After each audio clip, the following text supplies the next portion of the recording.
It's a crisp Wednesday morning in 2006. I just had my custody time with my kids, which was jacked up to start with, but I had them from Friday till Wednesday morning. And my young son was in the 3rd grade. He had fixed him his little breakfast, his cinnamon toast waffles, his orange juice.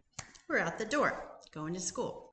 Get in the truck, everything's fun. We had a great weekend, went to the movies, ate popcorn, had our usual fun. Imagine my surprise when my 10-year-old son is getting out of the truck with tears in his eyes. What's wrong? What happened? Your brother's not even here. There's nothing to fight about. What's the deal? I gotta tell you something, Mom. I've gotta tell you something. What? Well, tell me. What's wrong? I gotta tell you that I love, he said his stepmom's name, her more than I love you. What? I maintained my composure because I knew there was some narcissistic crap going on. So I mean, this kind of stuff had happened before, not this bad, but I know that she was very obsessed with becoming my kid's mom and going to extremes. They were calling me Kathie at their house, and they called me Kathie a lot because I guess she wanted me to be the stepmom and her to be the mom. Delusional world. I knew that was going on, so I maintained my composure, told him, don't worry about it, it's no big deal, whatever. He trotted off to school. I drove home in tears, of course. Went to therapy that week with Sherry and had a nice long talk about it. That, my friends, is conditional love, coming from the stepmom, coming from the narcissist. We've all experienced it. We all give it because we have narcissistic tendencies. And today's video is going to be all about conditional love and unconditional love. What are they? How to identify them, how to become aware of it, and solutions for dealing with problems like that. See you inside.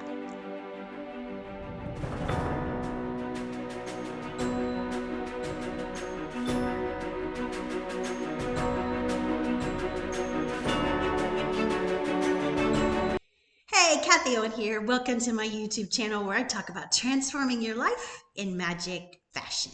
Today, we're going to talk about conditional love and unconditional love and how to become more aware of what's going on. I mean, it's right after Valentine's Day. So today, I want you to think about who you love, where's your heart, and how you can bring more unconditional love to your relationships and identify where conditional love comes into play. My name is Kathie Owen, certified life coach and fitness trainer since 2002, survivor of complex post-traumatic stress disorder and narcissistic abuse. Today, I teach others how to transform their lives in magic fashion. So conditional love and unconditional love. What is it? We all have heard the chapter on love in the Bible, but do you really know it? Do you really know that love is patient and love is kind? It's not jealous. It's not easily angered. It's not greedy. It's not self-centered. Do you really know that? Obviously, the stepmom didn't know that. Narcissists do not know that. That's how a narcissist operates. There's only a quantity to love. Really? I mean, really. I went to therapy shortly thereafter, and of course, I was crying and devastated and all upset about that. Sherry goes, in Sherry fashion, she goes, Kathie, do you love your dog? Yeah, absolutely. Do you love your kids? Yeah, duh. Why do you think I'm crying right now? And she goes, do you love your dog more than you love your kids? Yeah, no. You can't. What about your mom? Do you love your mom? Yeah. Do you love your mom more than you love your son? No, I don't even think like that. Okay, Kathie. She does think like that. The stepmom does think like that because poor child was raised that way. Or she's got to control everything in her world. Imagine her distress trying to control everything and tell a 10-year-old boy he's got to tell his biological mother that He loves me more than he loves you. I mean, we're not kids here, but truly, it's sad. It's sad that you even have to think like that. Go back to my last video and watch the part where it says, forgive them, Father, for they know not what they do. That's where I had to come from. That's where I had to identify with that. So I want you to think of romantic love at the same time as this, because romantic love is a little bit different. Infatuation comes into play, especially when we first meet somebody.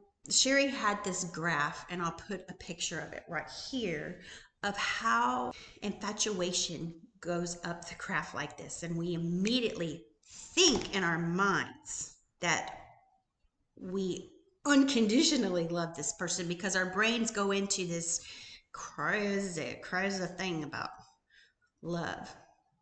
And all of a sudden, we get hit with a shadow because the other person, every person in the world has shadows. And when you're infatuated with somebody, when you first meet somebody, you don't know about that. You don't know what their shadows are. You don't know what their quirks are and what their awful, mean, narcissistic tendencies are. We all have them. But the way for conditional love to meet unconditional love is you have to understand that these shadows are there.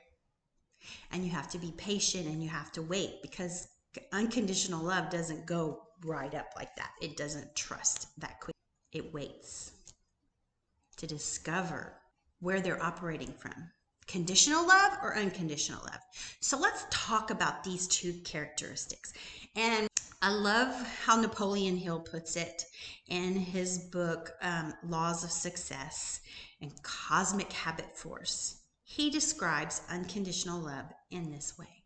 Characteristics of conditional love are thoughts of poverty, imaginary illnesses, lazy, envy, greed, vanity, drifting without aim or purpose, revenge, jealousy, dishonesty, arrogance, sadism, and cynicism.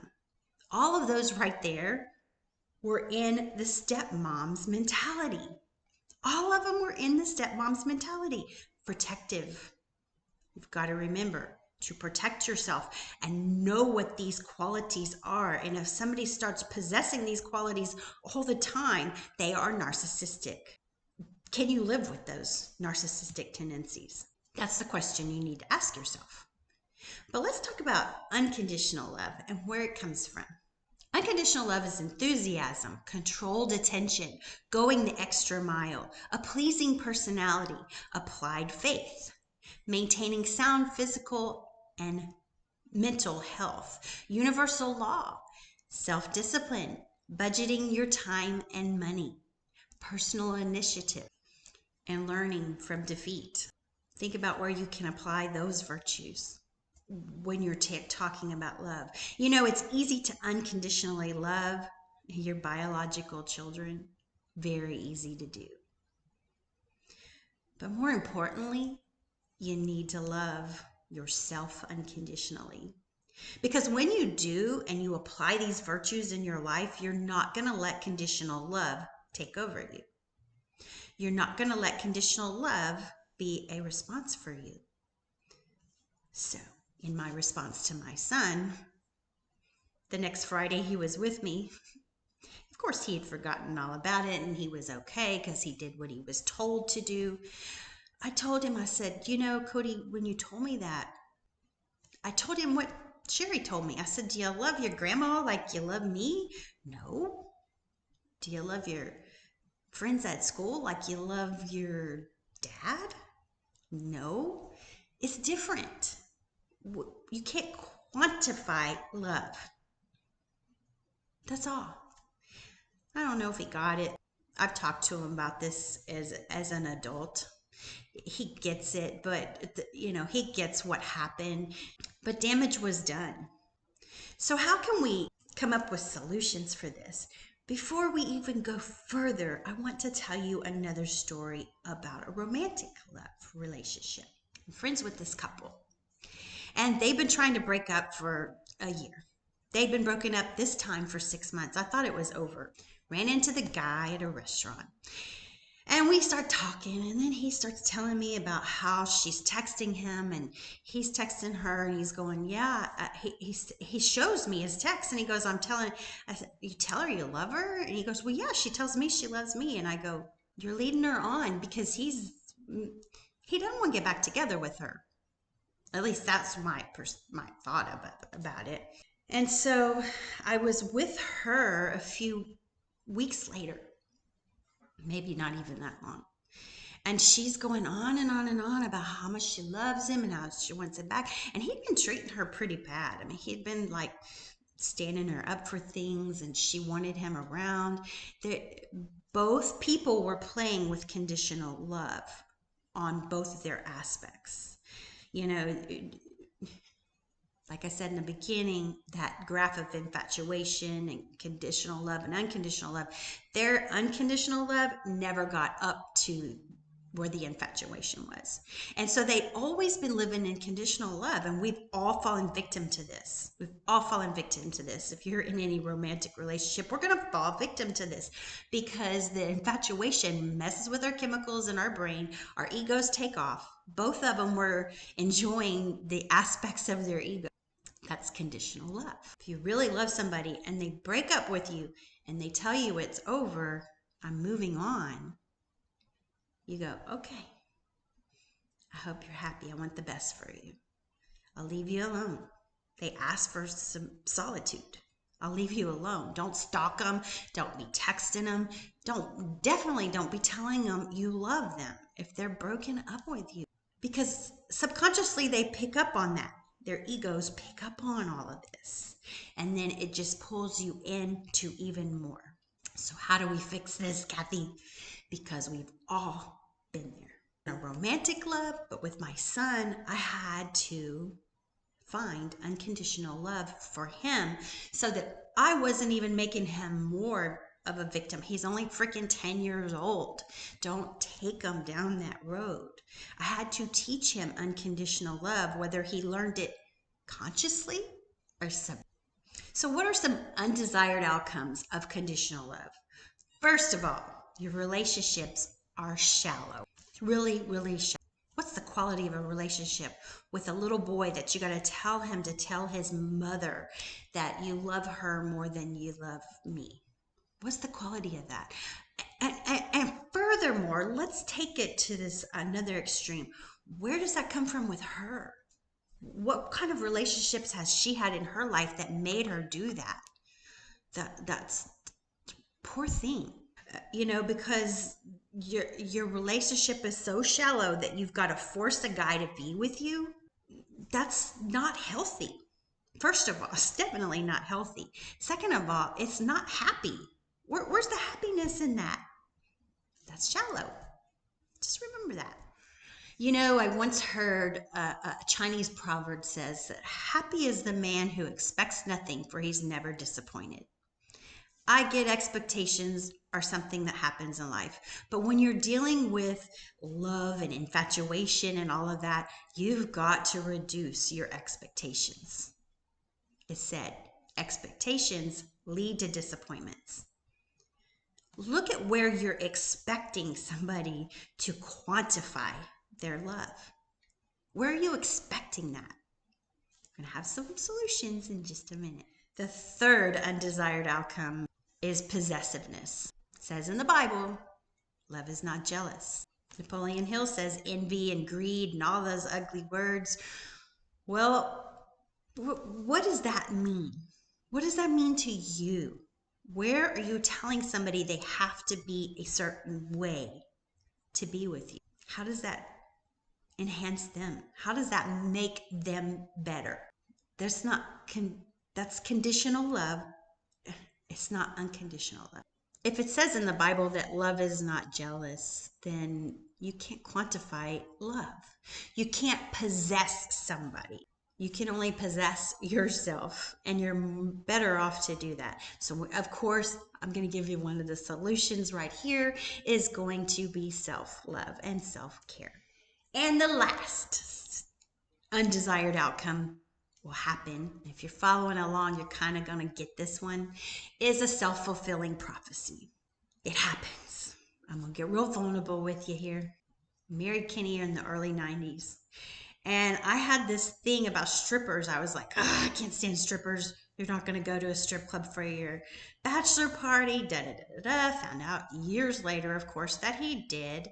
Um, he lied to me, of course.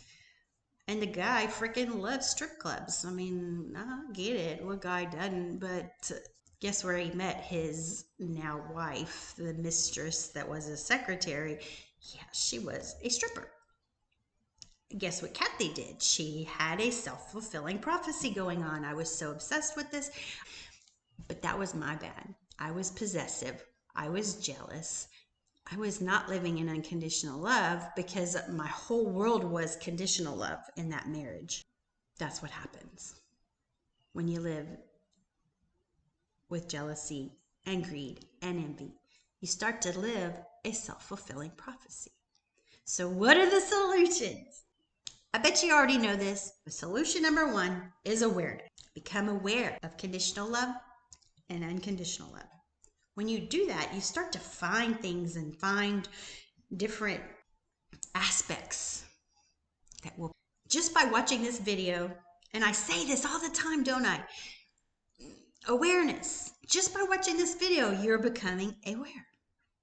Solution number two is boundaries. The book Boundaries by Townsend and Cloud is extremely beneficial. I talked about it in a few videos ago.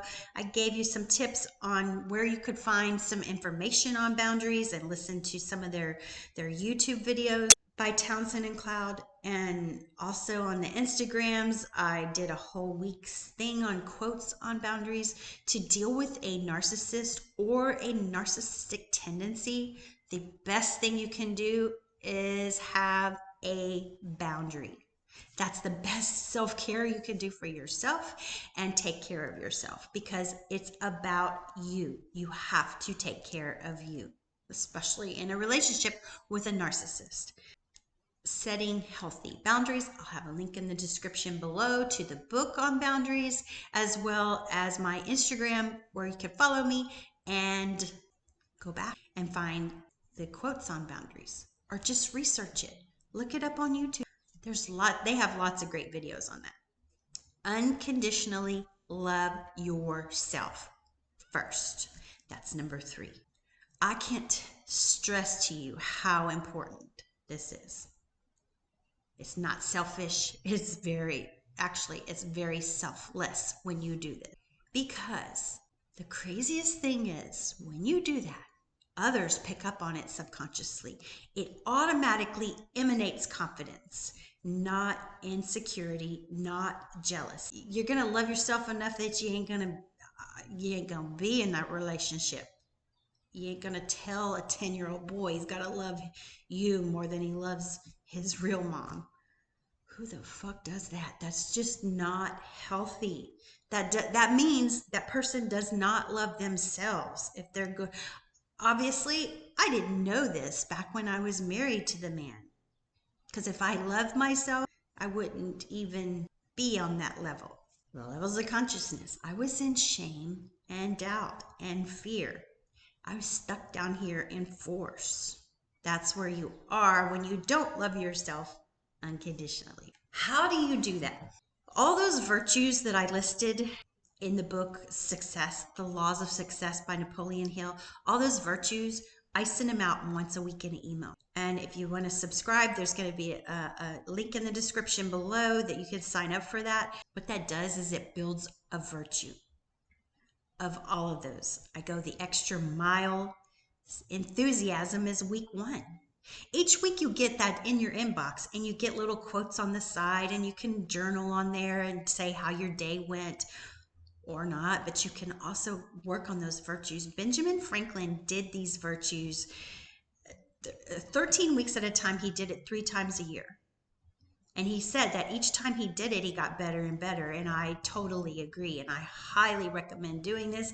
It's free, it's simple, it's easy, it's motivational, and it will teach you unconditional love virtues. I also like the one about pleasing personality. Think about how you approach people that you love. Do you have a pleasing personality? Are you smiling? Are you enthusiastic? Or are you expecting them to live up to your expectations of what you want them to be for you? That's all conditional love. But if you love them unconditionally, you greet them with a smile and you say, hey, what's going on? How are you doing? How was your day? What's happening? That's unconditional love. And it takes time and it takes practice, especially if you are in a relationship with somebody who's mostly narcissistic. You've got to set those boundaries first. You got to love yourself first. And if you learn these virtues and you start applying them in your everyday life, going the extra mile, what do they like? What do you want to do? How do you want to please them? But don't please them if they're breaking up with you or if they're not reciprocating, because you're still stuck in those ego phases. Conditional love. Number 4, gain quality in your thoughts. Start thinking about what are you thinking about? If we think over 90,000 thoughts in a day, what are those thoughts? Because thoughts become things. If your thoughts are jealous and envious, self-fulfilling prophecy right there. A lot of times people aren't even aware of what they're thinking about the quality of it. Where is he right now? I gotta find him. I gotta call him. I gotta text him. I gotta burn up his phone. Pow, pow, pow, pow, pow.